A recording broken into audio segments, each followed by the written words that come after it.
और इसमें कई पार्ट होते हैं, उसके बारे में स्टडी करेंगे। देखें, इसमें ये इसको कहा जाता है अंडाशय है, ये अंडाणु है,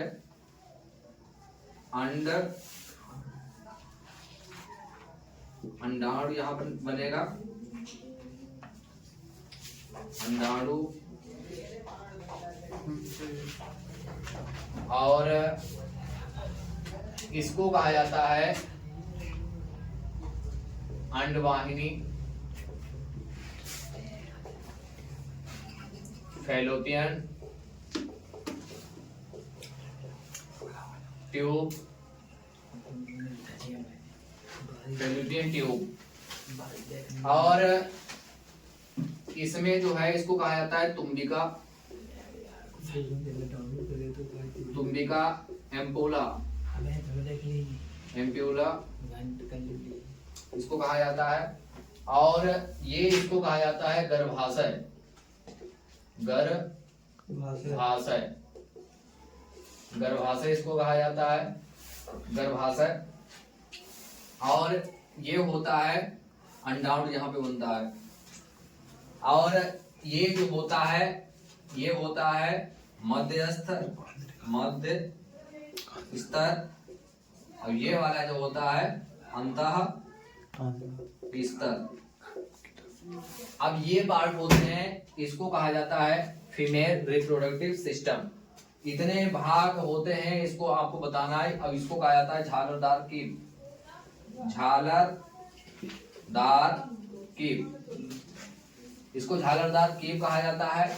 और ये जो गर्भाशय होता है स्नायु से चिपका रहता है। और जो ये होती हैं इसको कहा जाता है, ये जो होती हैं अंडवाहिनियां, इन दो, एक जोड़ी होती है, दो होती हैं, दोनों तरफ अंदर को धसी हुई पाई जाती है। ठीक है, यहीं पर जो है वो अंडाणु का निर्माण होता है, यहीं पर अंडाणु का निर्माण होता है। तो ये यहाँ पर अंडाणु हो जाएगा। और जब फर्टिलाइजेशन होगा तो यहाँ पर होता है फर्टिलाइजेशन फैलोपियन ट्यूब में। तो यहाँ पर ये अंडा है, इसको अंडाणु कहा जाता है, अंडाणु। और ये यहाँ से आकर यहाँ आ जाएगा। जब यहाँ पर फर्टिलाइजेशन होगा उसके बाद जब स्पर्म यहाँ से मिल जाएगा और यहाँ तैरता हुआ स्पर्म जाएगा तो यहाँ पर ये इसका फर्टिलाइजेशन होगा। फर्टिलाइजेशन होने के बाद जो इम्ब्रियो बनेगा, जो भ्रूण बनेगा, वो गर्भाशय में स्थापित हो जाएगा और ये अपरा के द्वारा जुड़ जाएगा। ठीक है, तो परीक्षा में आपको लिखना है कि मादा जनन तंत्र का सचित्र वर्णन कीजिए। तो आपको चित्र सहित उसका वर्णन करना है। अब इसमें कौन कौन से भाग आते हैं? इसमें मुख्य भाग होते हैं, मुख्य अंग जो होता है वो क्या होता है? मुख्य अंग क्या होगा इसका? इसका जो मुख्य अंग होगा वो कौन सा होगा? मुख्य जनन अंग जो होगा वो ओवरीज होगा। ठीक है, क्या होगा? अंडाशय, अंडाशय।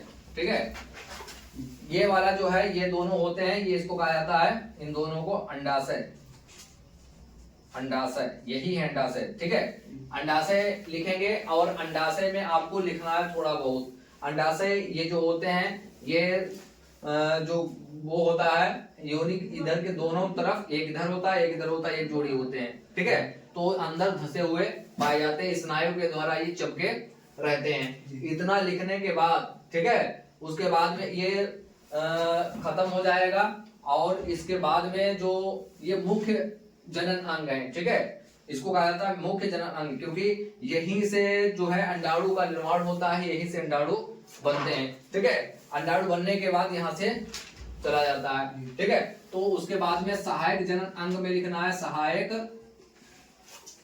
जनन अंग। सहायक जनन अंग होते हैं, पहला तो सहायक जनन अंग है, उसको कहा जाता है, क्या कहा जाता है? अंडवाहिनी है, ये वाली। ठीक है, अंडवाहिनी। अब अंडवाहिनी के बारे में लिखना है, ये भी एक जोड़ी होती है अंडवाहिनी। अंडवाहिनी जो होती है इसमें फर्टिलाइजेशन होता है अंडवाहिनी में।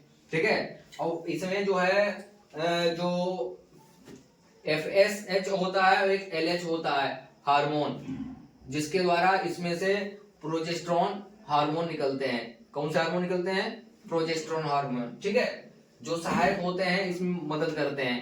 बाकी जो गर्भावस्था के दौरान जो होते हैं हार्मोन्स, वो हार्मोन होते हैं रिलैक्सिन हार्मोन, और एक होता है ऑक्सीटोसिन हार्मोन, वो प्रसव के दौरान वो मदद करता है, ठीक है, जन्म के समय।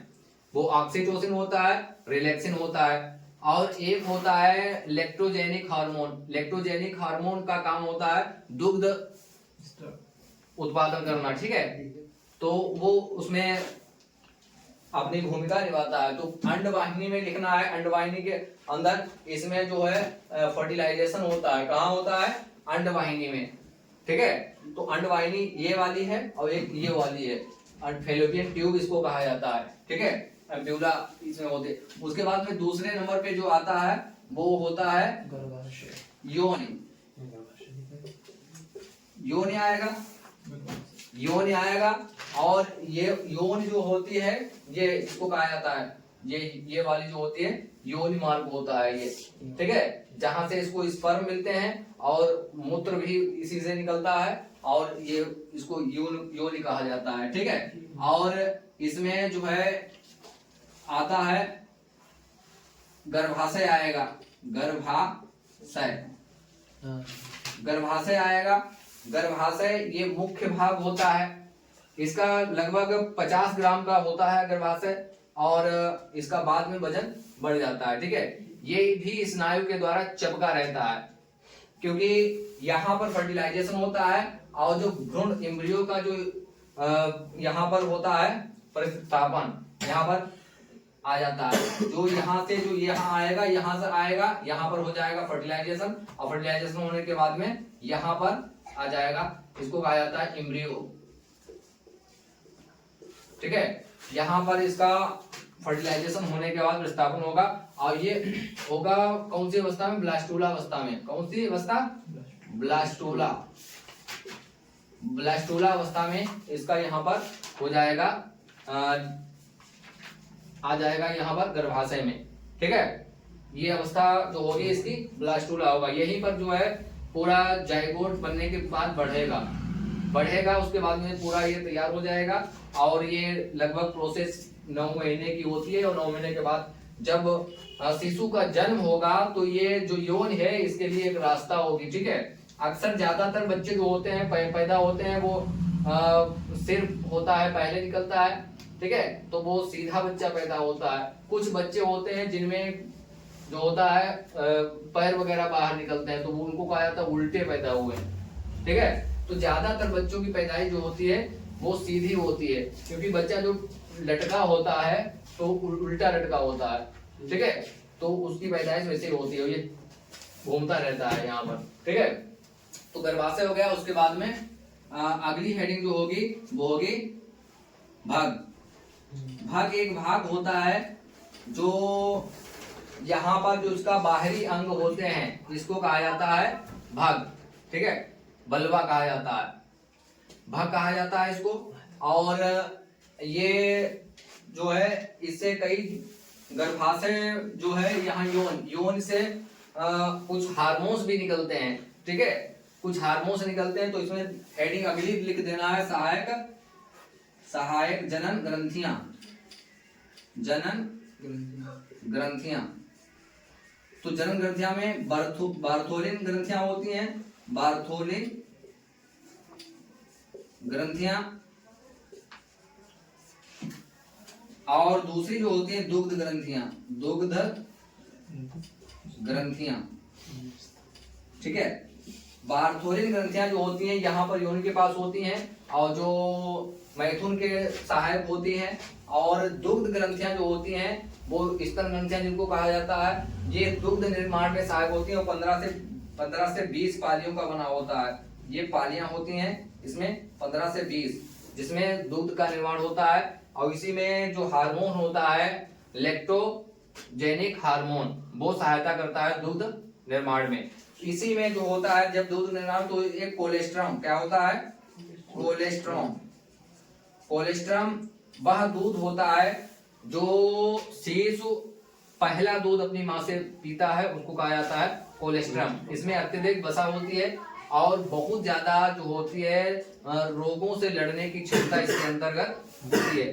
ठीक है, पहले जमाने में बहुत से जो लोग होते थे तो उसको पिलाते नहीं थे, कहते थे ये दूध खराब है, कई दिनों का भरा हुआ है। लेकिन उनको क्या मालूम सबसे ज्यादा इसमें जो होता है बीमारियों से लड़ने की क्षमता होती है, तो ये बहुत अच्छा होता है दूध कोलेस्ट्रॉम, जो प्रथम शिशु का प्रथम दूध होता है माँ के द्वारा पिलाया जाता है, उसको कहा जाता है कोलेस्ट्रॉम। ठीक है, और इस हिसाब से आपको लिखना है। ठीक है, पूरा डायग्राम बना लेना है और पॉइंट वाइज इसी में सब लिखना है। ठीक है, हेडिंग कहाँ से आई, इसी से आई। मुख्य जनन अंग आपको अंडाशय लिखना है, ये वाले अंडाशय हैं। ठीक है, एक जोड़ी अंडाशय होते हैं, इसी से अंडाणु का निर्माण होता है। इसमें FSH जो होता है FSH और LH हार्मोन, इसका नाम होता है, इसकी फुल फॉर्म भी पूछी जाती है, इसका नाम है फॉलिकल स्टिमुलेटिंग हार्मोन, इसका है ल्यूटिनाइजिंग हार्मोन, ये मदद करते हैं। ठीक है, और उसके बाद आपको लिख देना है सहायक जनन अंग। इसमें अंडवाहिनी हो जाएगी। अंडवाहिनी मतलब अंडाणुओं का जो वहन होता है जिसके द्वारा, उसको अंडवाहिनी कहते हैं। ये भी एक जोड़ी होती है उधर और एक इधर, और अंडवाहिनी में ही फर्टिलाइजेशन होता है। ठीक है, निषेचन होता है। और योनि ये भाग जो होता है एक नली होती है। ठीक है, जहां से स्पर्म इसको प्राप्त होते हैं, स्पर्म जाके यहाँ आएगा और इसके बाद में फर्टिलाइज्ड होगा, उसके बाद में फिर आरोपित हो जाएगा यहाँ पर ब्लास्टूला के रूप में। जब उसका फर्टिलाइजेशन हो जाएगा तो ब्लास्टूला अवस्था के बाद यहाँ पर स्थापित हो जाएगा और ये अपरा के द्वारा, प्लेसेंटा के द्वारा ये चपक जाएगा। ठीक है, वहीं से उसको पोषण मिलेगा। भाई अंदर जो खाना मिलता है बच्चे को तो मुख से थोड़ी मिलता है, वो प्लेसेंटा जो गर्भनाल होती है उसी से मिलता है। प्लेसेंटा होता है तो जन्म के बाद प्लेसेंटा वगैरह गर्भनाल वगैरह ये सब बाहर आ जाते हैं, उसको काट के और चिमटी से उसको बांध दिया जाता है, उसका काम खत्म। ठीक है, तो ये पूरी प्रक्रिया होती है। और गर्भाशय, इसको पूरे भाग को कहा जाता है गर्भाशय, जिसमें बच्चा जो है बड़ा होता है, उसके बाद में पैदा होता है, तो ये नली का काम करता है, योनि जो होती है। ठीक है, तो यहीं से बच्चा जन्म लेता है। और उसके बाद भाग जो होता है ये आउटर भाग होता है। ठीक है, जो योनि का जो पूरा सम्मिलित रूप से इसको कहा जाता है, इसको भाग कहा जाता है। बस इतना